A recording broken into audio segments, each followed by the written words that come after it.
I have a little, I'm finna put this thing on Do Not Disturb. Yeah. Say your name and count to 10 for me. Ron Crowder. 1, 2, 3, 4.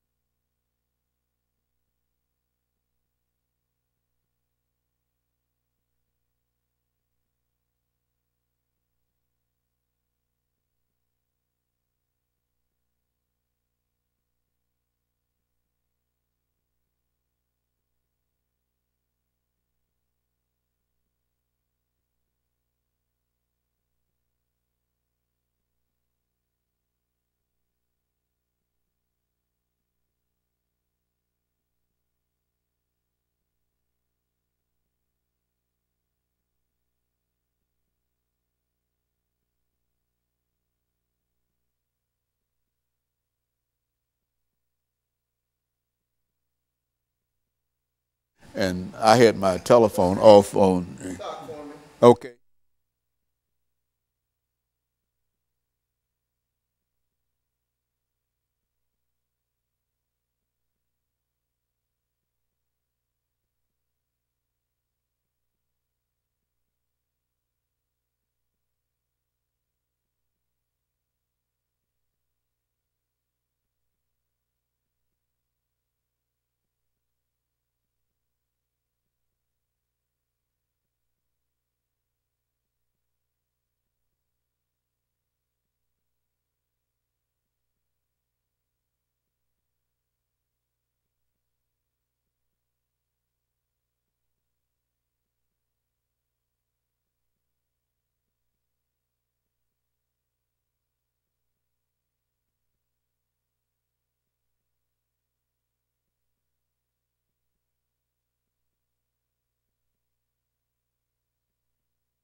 Thank you and welcome to the show this morning.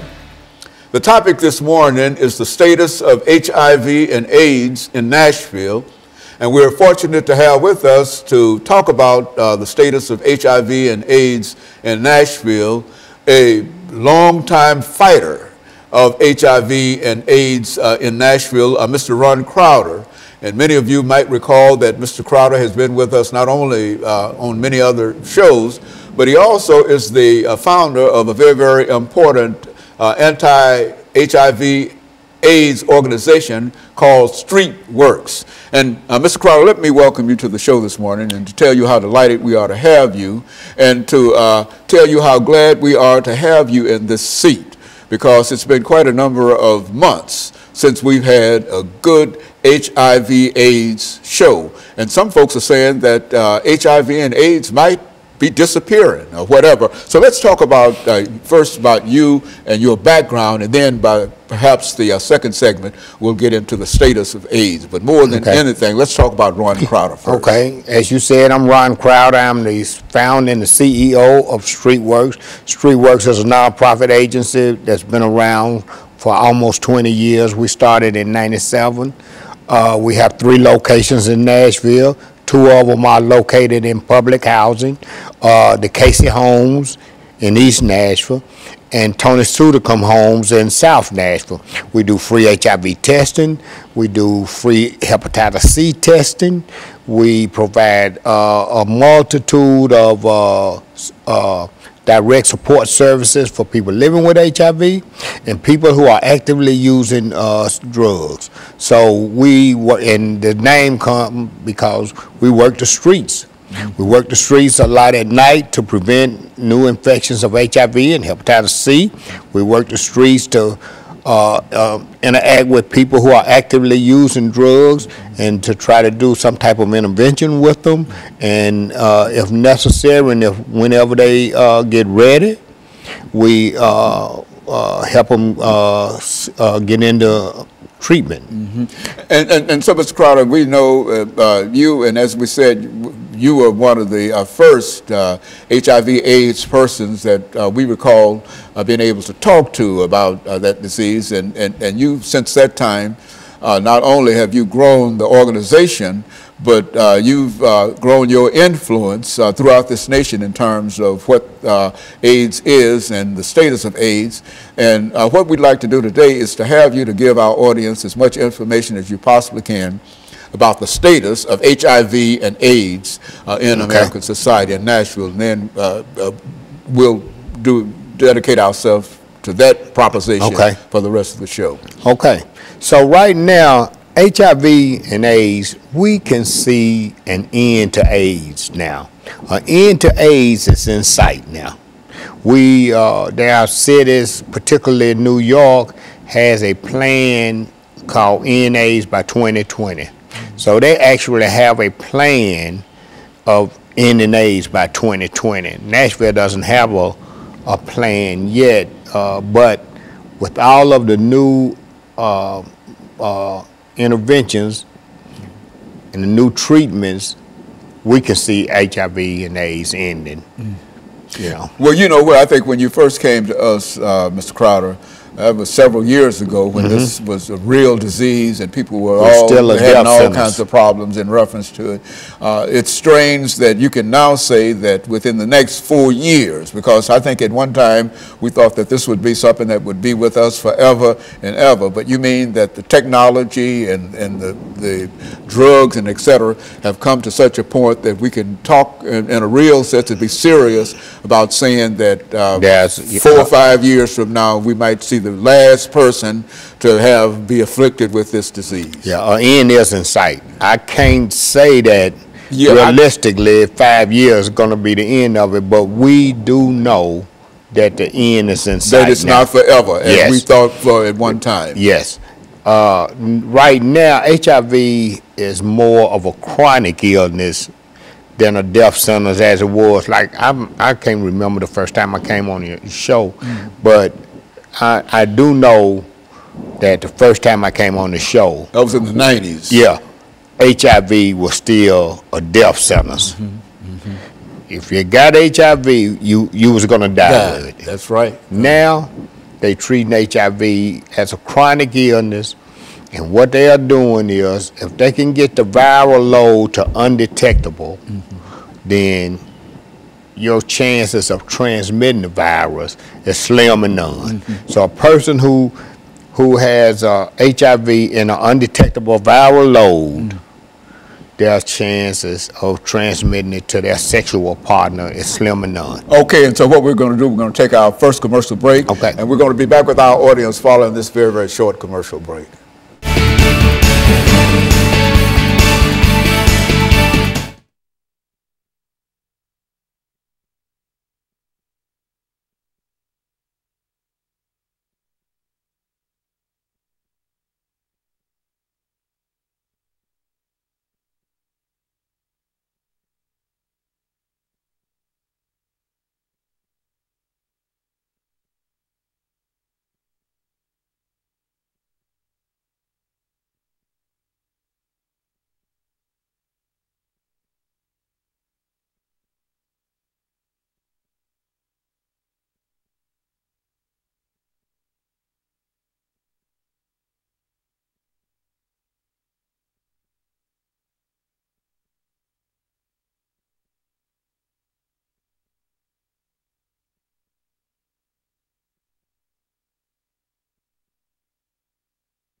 Yeah, I remember the first time when you came, and it was a terrible situation. Yeah. It was at that time, at that particular time, but we didn't think in terms. I think, well, what has the national government done in reference to this? Because I think that at one time the government was given various administrations played a significant role in terms of. Well, the thing is that they got the Ryan White program. Okay. We're ready.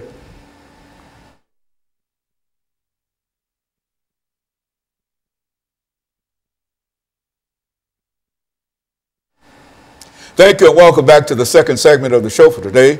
We're talking to Mr. Ron Crowder, and he's given us some information in reference to the status of HIV and AIDS in Nashville.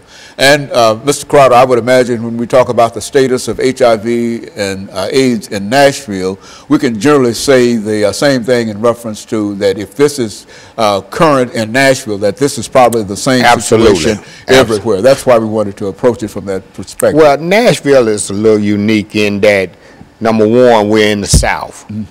Right now, it's approximately 21,000 people living with HIV in the city.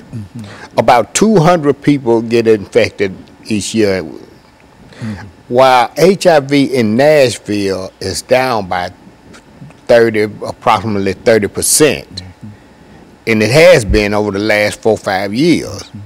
We still are the 22nd city, number 22 in the United States with the highest HIV rate. And that's due to poverty, being in the South, lack of education, lack of appropriate health care. That's a lot of many reasons. Drug use.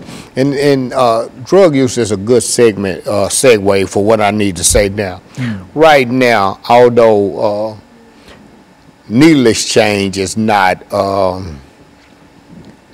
legal in Nashville, we know that needle exchange reduce HIV rates in the injection drug use population. So StreetWorks, you know, we just had to be proactive on that front. So we do provide sterile syringes for people who are actively using. While we don't condone drug use, we do know that they're going to use drugs whether they have clean needles or not. So in order to reduce HIV infection rates, we provide sterile syringes for people who are actively using, but we also offer them information and try to help them move to get into drug treatment. And we do that. Also the same thing with hepatitis C. We have probably 50 or 60% hepatitis C positivity rate in our testing. Now, what do you mean when you say HIV and this? You've got another disease that you hepatitis C. Hepatitis C. Now, what is that all about? Hepatitis C is a disease that affects the liver. So people would have, like me, I had hepatitis C. The good thing about me, and I've just been blessed by the Lord, I was able to stick around, or the Lord kept me living long enough to see a medication that come through that people could tolerate. When I first came on the show, I had hepatitis C, but the only drug they had was interferon, and it was horrible. People would rather die than to take that drug, and a lot of them did. But now they have a new drug on the market that clears hepatitis C in 12 weeks. You take the pill for 12 weeks. Granted, I'm still blessed because I'm a veteran, but the pill cost, that 12-week supply of that drug cost $96,000. But because I'm a veteran, I was able to get it. And a lot of people is able to get it too. One way or the other. But there's still several people that drug is out of range for them. But thank God that now I'm cured of hepatitis C. A lot of my friends died with hepatitis C because they had cirrhosis of the liver. But also, the other thing is, and if we can get, and people talk to me about all the time, aren't you promoting drug use? And I say, look, no, we're not promoting drug use because we give away clean syringes. They're going to use drugs anyway. One way or the other. Whether they have to use a sterile syringe or whether they share a syringe with somebody else, they're going to shoot the dope. And my job is to keep them healthy, long enough that I can get them the help that they need through drug treatment. And so that's why we do needle exchange. The other thing, and I was going to say, yeah, Nashville is the 22nd, number 22 in the country for HIV infection. We have approximately, I said, 21,000 people. The other thing is what's the reason we can see the end of AIDS is because they have a new intervention called PrEP, P-R-E-P, and that's pre-exposure prophylaxis. It's kind of like the morning after pill. So now people in high-risk situations, and it's particularly men who have sex with men, they can take a drug called Truvada, and it will prevent them from getting HIV. Now, don't get me wrong, I'm not saying, hey, go out and have unprotected sex, or but what I am saying is that undetected viral load with PrEP, that's why we can see it now. Because people with undetectable viral load, which I am a person living with HIV and have been since the 80s, my viral load is undetectable, so the chances of me transmitting HIV to a sexual partner is slim and none. And when I say slim and none, they done studies, and there's been no seroconversion among discordant couples. That means one positive, one negative couple with undetectable viral load. And it's strange that on my way here today to do this show, they was talking about organ donation of people who are HIV positive. This is how we know HIV, the end of AIDS is near, because now HIV positive person can donate an organ. They can, not only can they donate an organ, they are now receiving organ. Before they wouldn't even give the blood. I mean, not the blood, but they wouldn't even give a HIV positive person an organ, because they were like, oh, he got HIV, he's gonna die anyway. Why would we give him an organ? So, man, this is really some exciting times in the HIV/AIDS world. Okay, and so what we're going to do, we're going to take this final commercial break, Brother Carter. Okay. Crowder, and then we're going to, Crowder, I know. And then we're going to come back and we're going to have our final segment. We'll be back with our audience following this very, very short commercial break.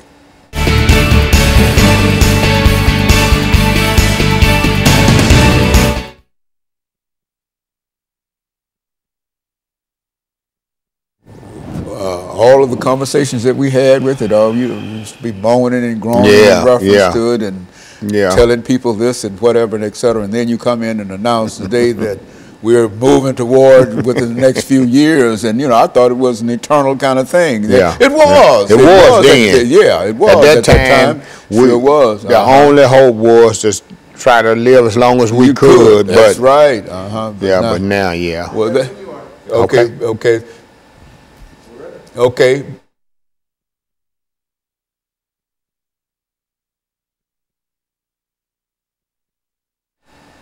Thank you and welcome back to the final segment of the show for today.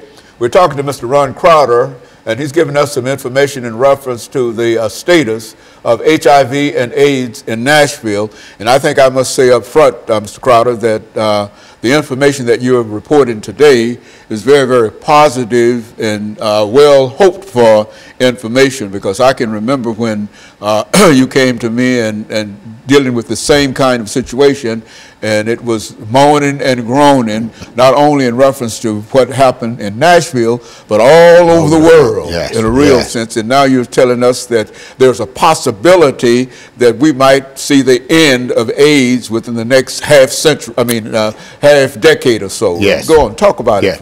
Yeah, Dr. Haney, you're right. You're absolutely right. We're very optimistic that the end of AIDS will occur within the next 5 to 10 years. We're very optimistic. That's not to say that people still shouldn't take the same precautions as they have taken before. While the optimism is good, there is some things that I'm gonna tell you that's not so good. For example, HIV is still disproportionately affects people of color. People of color who get HIV seem to get sicker quicker, and they die sooner. Now, amongst men who have sex with men, the infection rate is at the roof.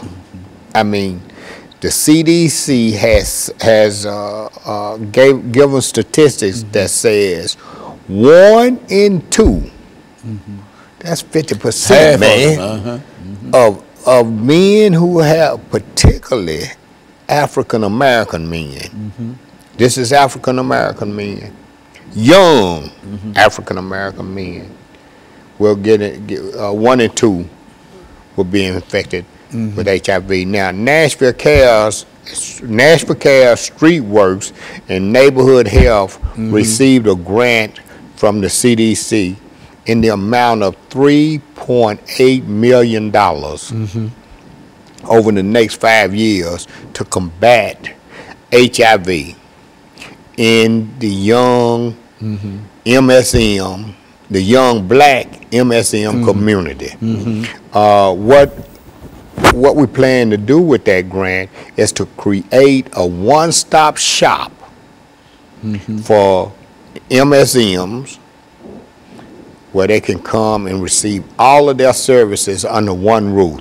So we are in a collaboration to make that happen. We've not yet solidified the space, but we're in negotiation. Well, Nashville Cares is in negotiation with a realtor now to secure the space. But we just started our 2nd year of this grant, and it's going well.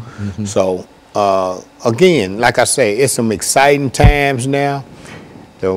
The federal government finally got it right. Okay. And now they putting their resources to follow the epidemic. So the epidemic is the greatest need is in young black MSM. So, and that's where they're putting their money. MSM. What do you? Men who have sex with men. Is that MSM? Men, that's yes. Men who have sex with men. Now, some people think that's a derogatory term, and you know, I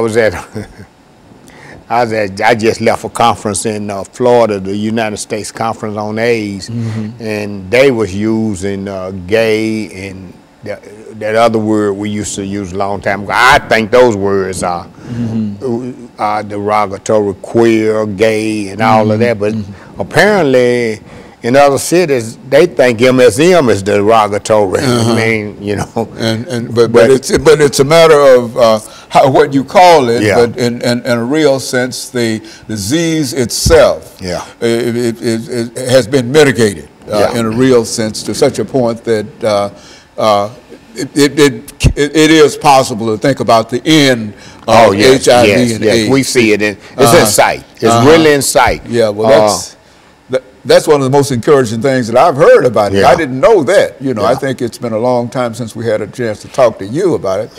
But the very thought of being able to end it, and this is not only for Nashville, we're talking about all over the world. Absolutely. See? And I understand it has been a tremendous problem in some parts of Africa, for example, and other parts of the world. Yeah. Now, you know, third world countries and places like Africa and things, I'm not sure if they're going to be on land with it ending like that, but whatever happens here, I'm sure it'll eventually get there too. Because now you still have mothers breastfeeding, and you know they just don't have the resources that we have. So, but eventually it'll get there. Nashville is doing some excellent work around prevention, around EIS, which is Early Intervention Services, finding people who are who have HIV and don't know it. So we aggressively look for those people, because probably, I don't know the percentage right off the top of my head, but most of all new infections occur amongst people who have HIV and don't know that they have it. So the key to ending HIV also lies in finding those people who are HIV positive and don't know that they're HIV positive. Also, finding the people who are HIV positive for whatever reason who has fallen through the cracks. Okay. So what we need to do is find all of those people, get them into treatment, get them treated where their viral load will be undetected and they won't be at risk of transmitting the virus to other people. And so that's what we're trying to do. And then you can say that you've defeated HIV and absolutely, AIDS. Absolutely. And I tell you, this is a real optimistic report for me to hear, because everything that we've said up until this point has always been doom and gloom in reference to it. And are you sure that a lot of folks understand that? Because I think that there are a large... Well, it's still people, because just like you didn't know, imagine how many other people don't know. Imagine how, man, we still got people stuck. If you don't have in contact and know about the disease and discuss it, and et cetera, there's no way that you might know it, and you might have some information from long back, and that information no longer applies. Is that... That is correct. That's a good statement. The thing is now, early detection and early treatment. The sooner we can get them detected, as soon as we can detect the disease, the sooner we can get them into a treatment. That's the key. That is the key to ending this epidemic. Well, Mr. Crowder, let me say, we've got about a minute and a half to go here. And I can say one thing, that the way you've been working with it and the efforts on the part of your organization, StreetWorks, I think we can say that in Nashville, I'm not sure about what it means in other places, but in Nashville, I think that you played a very significant role in helping to move people toward where we stand now. You and Nashville Cares and a couple of other organizations, Miss Morley's organization and the women